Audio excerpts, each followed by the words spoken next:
Bonjour à tous et bienvenue, c'est le journal de la Fédération des courses du Sud-Ouest enregistré depuis le centre d'entraînement de Cers ce matin. Nous sommes partis à la rencontre de Caroline Bonin. Vous connaîtrez tout de l'histoire de cette femme entraîneur. Vous saurez tout également de ses prochains partants pour vendredi prochain, vendredi 24 décembre également pour la semaine prochaine. Voici le sommaire du 66e JT de la Fédération des courses du Sud-Ouest. À la une de l'actualité cette semaine, Caroline Bonin, elle va faire l'actualité avec plusieurs partants ce vendredi sur l'hippodrome de Pau, mais également mardi prochain. Nous sommes partis à la rencontre de cette professionnelle installée au centre d'entraînement de Cers. Nous faisons également le point sur le Grand Prix d'hiver. Ce sera le 30 décembre prochain sur l'hippodrome de Bordeaux-le-Bouscat. Les cracks ont rendez-vous sur la piste étonnant notamment qui poursuit sa route en vue du Prix l'Amérique. Nous ferons le point sur les partants de Gaël Metzler. Ce sera dimanche sur l'hippodrome de Montauban. Les belles notes et l'agenda sont également au menu du 66e JT.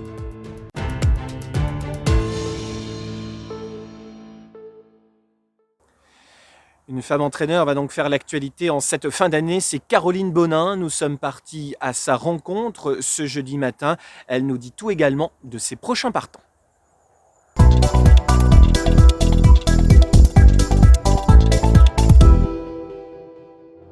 Bonjour, je m'appelle Caroline Bonin. J'entraîne sur le centre d'entraînement de Pau depuis l'année dernière. Je suis originaire de Paris où j'ai mes parents qui étaient dans le milieu en tant qu'entraîneur. Donc c'est un petit peu plus facile, je dirais, on est un petit peu enfant de la balle. Il a fallu se forger soi-même. Donc j'ai eu des expériences chez Monsieur Fabre, chez Monsieur Rowe. Je suis arrivée à Pau il y a une dizaine d'années. Donc j'ai fait un peu plus de 2 ans et demi chez Monsieur Rowe et après j'ai décidé un petit peu de travailler pour moi. Donc j'ai voulu passer mon permis d'entraîner, allier et mes chevaux et mes enfants. J'ai eu la chance de côtoyer ce cheval, French Plaisir, qui m'a apporté énormément de satisfaction en tant que permis d'entraîner. Aujourd'hui, bon, il est un petit peu vieillissant, il prend 10 ans, mais ça a été un petit peu mon fer de lance. Donc on a fait 3 ans ensemble et puis j'ai décidé, pendant qu'il était encore là, de me lancer en tant qu'entraîneur public. Donc l'année dernière, on s'est installé avec une petite dizaine de chevaux, je dirais, où on a eu une bonne réussite, autant en obstacle qu'en plat. Et cette année, on tourne avec un effectif de 14 chevaux, des propriétaires fidèles, un petit peu d'obstacles où je suis fan. J'aime les bons sauteurs, j'aime la discipline. J'aime le travail surtout en amont, dresser les chevaux d'obstacles, les voir évoluer, autant les 3 ans que les vieux. Et le reste, mon effectif est composé de chevaux de plat. Revenons peut-être sur ton expérience chez François Rowe. Qu'est-ce que tu as appris là-bas particulièrement ? Chez François, je dirais que c'est certes une grande maison, mais il a un respect pour le cheval que j'admire beaucoup. Il façonne des jeunes chevaux, il prend son temps. J'ai eu la chance de monter à Mieria qu'il a emmené au niveau groupe 1 le jour de l'Arc. J'ai eu la chance aussi de monter une bonne jument de son élevage, Wajna, qui est 4e de la poule. C'est vraiment quelqu'un de très à l'écoute de ses chevaux, très patient, un très bon professionnel. Quand tu es parti de chez lui, tu nous disais tout à l'heure, soit je travaille pour moi, soit pour personne, je change complètement. Et c'est finalement cette option-là que tu as prise. Qu'est-ce qui t'a motivé en fait ? J'ai toujours dit que je ne voulais pas partir de chez François pour travailler chez quelqu'un d'autre. C'était la dernière maison que je ferais. Et je voulais avoir un 2e enfant et je voulais aussi pouvoir mettre à profit tout ce que j'avais appris pour moi-même. Pour moi-même, essayer de ce que mon père m'a appris pendant beaucoup d'années, ce que j'ai vu chez Monsieur Fabre, chez Monsieur Rowe. Et ça m'a permis pendant 3 ans d'allier les deux en n'ayant pas de pression. Parce que je travaillais pour moi, je pouvais profiter aussi de ma vie de famille et je pense que ça a été un bon début, ça a été un plus. Est-ce qu'il y a une méthode, Caroline Bonin ? C'est quoi ta méthode particulièrement pour réussir en fait ? Pas du tout, je dirais que oui, on est proche de nos chevaux. Parfois peut-être un peu trop, je passe peut-être plus de temps à mon écurie qu'à la maison, certains vont me le reprocher.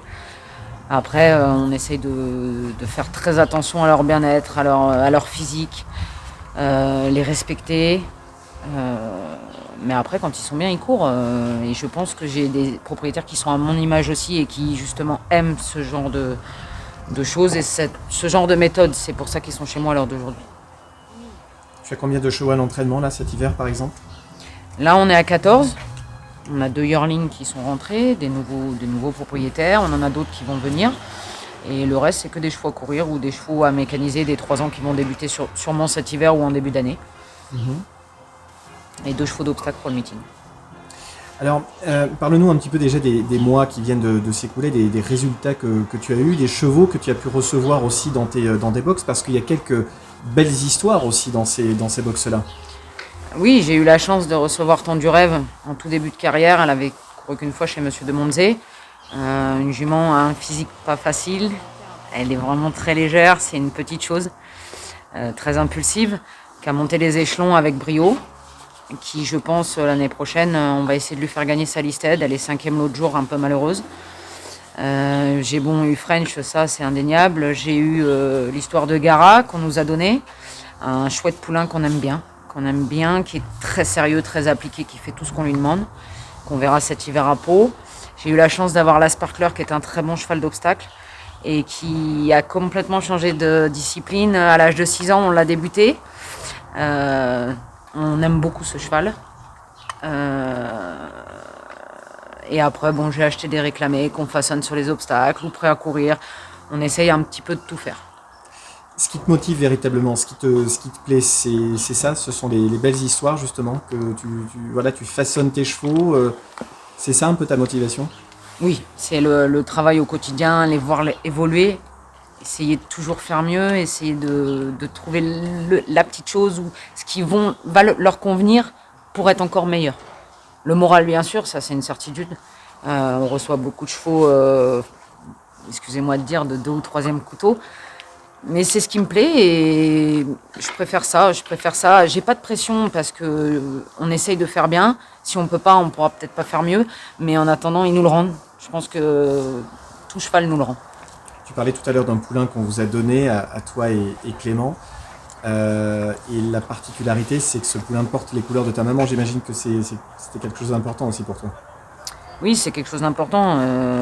French Plaisir est un peu un cheval de famille. Il a commencé sa carrière chez mon père. Il a été mis en location chez ma mère. On a fait le dernier gagnant pour les couleurs de maman. Et depuis, les couleurs n'étaient plus là et je ne voulais pas qu'elles disparaissent. J'ai eu la chance qu'une très bonne amie à ma mère les reprenne. Et ça me tenait à cœur d'avoir un cheval sous ces couleurs pour un peu lui dédier. C'est un peu grâce à elle que je suis là. Il y a mon papa qui m'a appris le côté professionnel et tout le côté privé, je pense que c'est ma maman qui me l'a appris. Ça me tenait vraiment à cœur et je pense que Gara les honore bien parce que à l'heure d'aujourd'hui, c'est un poulain sérieux qui fait toujours tout ce qu'on lui demande, qui nous le rend aussi. Donc j'espère qu'un jour, il passera le poteau en tête et je pense que ça sera énormément d'émotions pour tout le monde. C'est ton rêve là tout de suite, ce genre de choses? Et oui, ce poulain me fait rêver. Ce poulain me fait rêver parce que physiquement, il a très bien évolué. Et c'est vraiment quelque chose qui me tient à cœur. C'est vraiment, je vous dis, je ne sais pas s'il le passera en tête la prochaine course ou celle d'après ou peut-être en milieu d'année de 3 ans, je ne peux pas vous dire, mais toujours est-il que ça me fera énormément plaisir et c'est un but.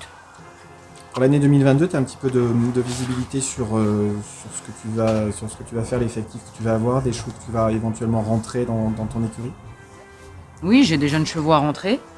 Au niveau qualité d'origine, déjà, on a des poulains beaucoup mieux nés. On a la chance d'avoir un No Name Never dans les box. On a la chance d'avoir une Golden Horn. On a des petites pouliches qui vont rentrer, qui sont aussi des premières productions sympathiques. On attend avec impatience notre beau Hammersley qui devrait reprendre la compétition à mi-année prochaine.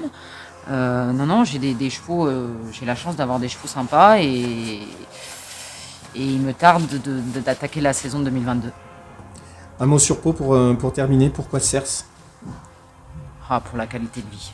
Quand je suis partie de Paris, c'était pour une question de qualité de vie. Ce qu'aujourd'hui j'offre à mes enfants, j'aurais pas pu le faire à Paris. Je pense que ma progression professionnelle, j'aurais pas pu non plus, financièrement. Aujourd'hui, j'ai une qualité de vie à Pau qui est différente et qui est bien plus agréable. Un point, Caroline, sur tes futurs partants. Donc, on va parler d'abord de vendredi. Dis-nous tout. Vendredi, j'ai une jument qui court la première fois pour moi, qu'on a réclamée à Nîmes, à Monsieur Satalia.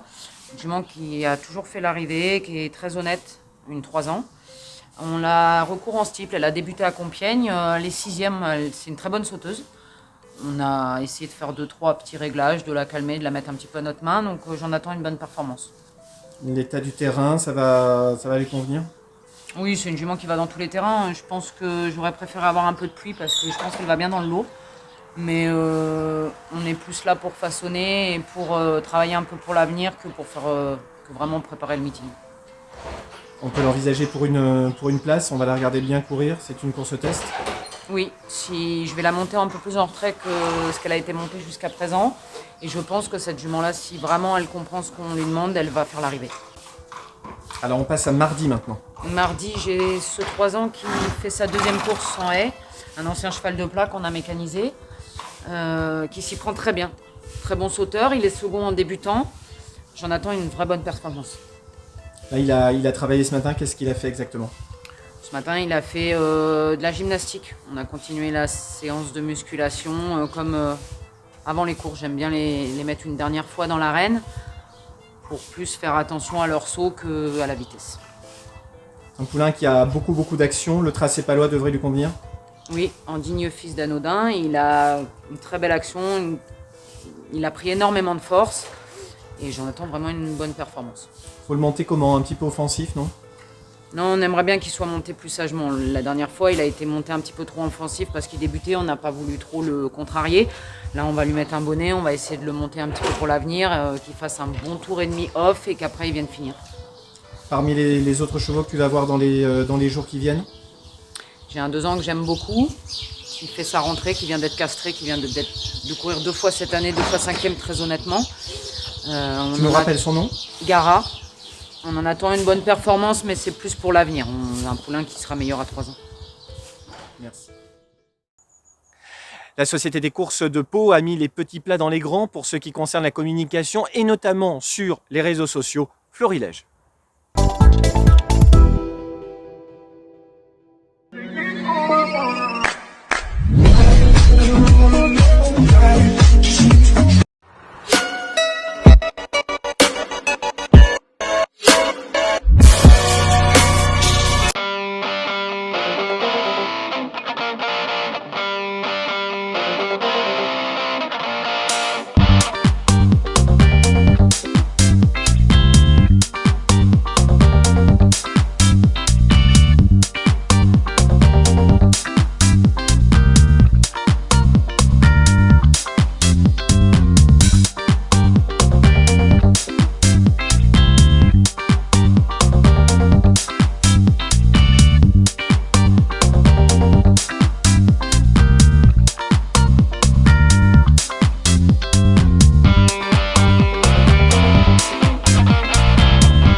L'autre actualité de cette fin d'année, ce sera la semaine prochaine, le 30 décembre prochain, sur l'hippodrome de Bordeaux-le-Bouscat.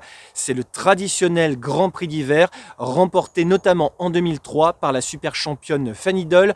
On se plonge dans les archives avec la complicité de Jean-Claude Dunoguies. Ce jeudi 30 décembre sera disputé le Grand Prix d'hiver, la seule course bordelaise de l'année au trot sans plafond de gain.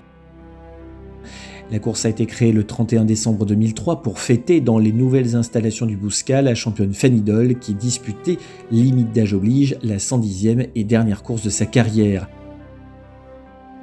La réussite avait été totale avec plus de 2000 personnes présentes pour rendre hommage à notre crack régional récemment disparu.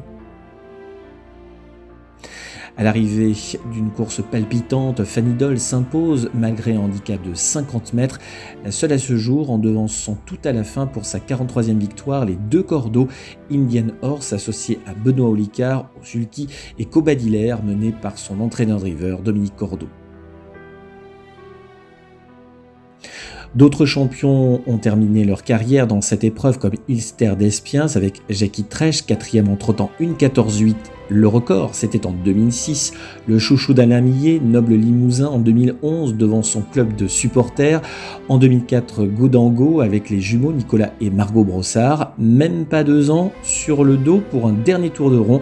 Et enfin en 2017, Thuy de Narmont avec à ses côtés une Léa Lisée très émue dans l'édition gagnée par Tessie Dumoulin devant le champion Brissac.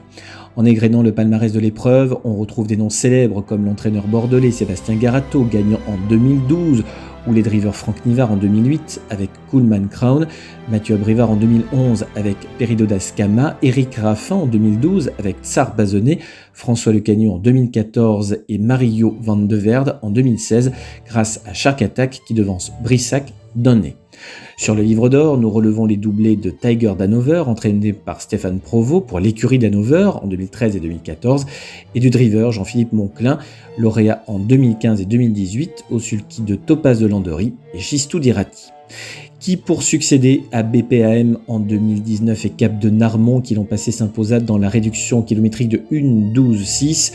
La course s'annonce absolument passionnante avec la présence de Fakir Mérité, gagnant du GCSO 2021 et du Grand Prix de Noël, qui partira 25 mètres devant l'inusable Bilouka du Boscaï, deuxième de cette course en 2018, et surtout 50 mètres devant le crack étonnant qui reste sur son succès en battant FaceTime Bourbon dans le récent prix du Bourbonnais à Vincennes.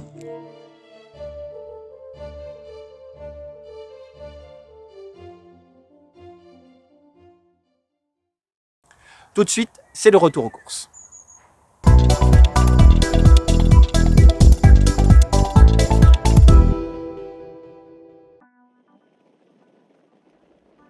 Et on démarre notre retour aux courses par Agen ce samedi 18 avec un nouveau coup de 2 pour Maxime Grasset. Après celui du lundi 13 à Bordeaux, nous y revenons dans un instant. Parmi les attractions de ce lundi sur la piste, il y avait Enivrante, la lauréate du quintet bordelais, restait sur une disqualification. Elle renoue avec le succès ce samedi, faisant afficher 1,15,1 sur 2625 mètres. Easy Joy est deuxième aux dépens de El Trésor. Direction Bordeaux dimanche 19, le critérium des 2 ans, ouverture de la Réunion et l'apanage de Jody Dalbret. La petite championne de Bruno Vanacker reste invaincue en 4 sorties. Elle affiche 1,16,8 sur 2000 mètres, son meilleur chrono. La fille de Roquemélois et 20e lune avait montré de la qualité d'entrée de jeu à Montauban en septembre dernier, puis à Toulouse et Beaumont-de-Lomagne. Elle sera à suivre de près en 2022 car elle semble avoir de la marge. Jéricho Degé est deuxième devant Javanas de Phare, troisième. Bordeaux toujours avec les 2 groupes du prix Yves Juper pour 4 ans n'ayant pas gagné 16 400 €. Dans le groupe A, victoire de Adol de Spéretou dans la réduction kilométrique de 1,16,4. Le pensionnaire de Jean-Marc Théier débutait à cette occasion. C'est Maxime Grasset, très en forme, qui mène au succès le fils de Rex Haineuve. Adol Mélois et Humphrey complètent l'arrivée. Dans le groupe B, nouveau succès pour Maxime Grasset qui mène au succès #Victory, entraîné par Michael Jean Ruot. 1,17,1 pour le peloton B. Maxime Grasset aura donc signé 3 coups de 2 en une semaine. Innocent Gun et Finn McMissile lundi 13 au Bouscat. Guinness du Vallon et Isara de Coussora samedi 18 à Agen. Et 2 victoires ce dimanche à Bordeaux, soit 47 succès depuis le 1er janvier. Le cap des 50 victoires est atteignable. On file à Grenade-sur-Garonne dimanche 19 toujours, victoire de Graal de Tillard dans la 7e course, une épreuve pour seuls 5 ans appelée en découdre sur 2725 mètres. Le pensionnaire de PM Monceau remporte sa 2e course en 35 sorties publiques, trottant 1,16,3. Victoire acquise aux dépens du bon Goldi Gobello et Golo Kanté, 3e.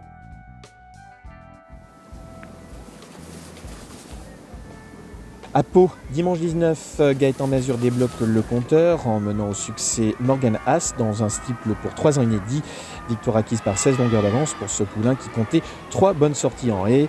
Voilà un sérieux client pour le Palamini 2022.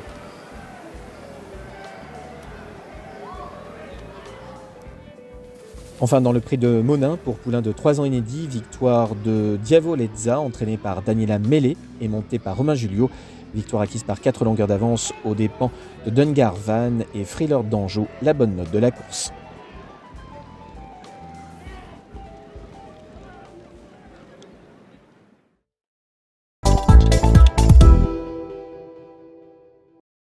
À suivre dans les prochains jours en plat, Princesse Lucas qui a fait afficher une belle cote à 42 contre 1 et Manostalgie du côté des trotteurs électriques de Sucé, Feu Follet du CB, Godfather Derby ou encore Élite du Dollar peuvent être repris en confiance. Et en obstacle pour les prochaines réunions paloises, Mon Prestige, Alquarto et Freelord d'Anjou. Voici maintenant l'agenda de la semaine. Ce vendredi 24, on prend donc la direction de Pau en matinale. Il y aura ensuite des courses à Montauban ce dimanche 26. Puis la semaine prochaine, course à Pau, mardi 28. Jeudi 30, course à Bordeaux avec le Grand Prix de Noël. Et on retournera sur l'hippodrome de Pau vendredi 31. Et dimanche donc, il y a des courses sur l'hippodrome de Montauban. En ce 26 décembre, Gaël Metzler sera doublement représenté. Le point sur ses partants. Bon, ce week-end à Montauban, on aura Art de l'Ouest. Art, il n'a pas beaucoup de fausses notes. Depuis qu'il est arrivé à la maison, je crois qu'il doit être... il y a juste une fois où il est disqualifié sur l'herbe de Bagnères de Luchon. Visiblement, ça lui a pas beaucoup plu. Et sinon, il est toujours à l'arrivée. Il doit être il doit être 4 fois troisième. Et bon, la dernière fois, il est 5e avec Eric Hautebert à Bordeaux. Ouais, un peu fatigué parce qu'il venait de courir 2 bonnes fois où il battait son record à chaque fois. Et là, sur la piste de Montauban, ça devrait lui aller parce que c'est un bon vireur à droite, il démarre bien. Après, on va croiser les doigts de pas tomber dans le groupe d'Épice et tout, qui reste sur une bonne musique. Et je crois que de mémoire, il y a encore 1 ou 2 chevaux, un cheval de Normandie là, à Dol de l'Arrêt, qui doit pas être ridicule non plus. Et voilà, non, normalement il devrait bien courir. Sinon à Montauban, on aura Granita des Bois. Bon, c'est une jument qui est arrivée depuis 1 mois. Bon, c'est une brave petite mémère, elle fait ce qu'elle peut. L'autre jour, course de rentrée à Gonade, c'était vraiment une bonne catégorie. Déjà, elle est pas super gauchère. Et en plus, c'est une bonne rentrée. Elle a pas couru depuis plus de 2 mois. Ça lui a fait du bien. Peut-être qu'elle va encore manquer d'un petit parcours. Mais déjà, à Montauban, en partant en tête et corde à droite, c'est beaucoup plus son job. Après, si on peut choper une 4, 5, 6, je pense que ce sera vraiment le mieux avec elle. Bon, de nos 2 partants du week-end, il faudra plus compter sur Arc que sur elle. Et on espère quand même bien finir l'année. Voilà, une petite précision également donnée par la Société des courses de Montauban. Attention, ce 26 décembre, pas de restauration, donc c'est important tout de même de le signaler. Voilà qui est dit. Je vous souhaite de passer à toutes et à tous une excellente semaine. On se retrouve la semaine prochaine naturellement pour de nouvelles aventures. D'ici là, portez-vous bien, soignez-vous, protégez vos proches et également. Nous vous souhaitons un excellent Noël. À la semaine prochaine.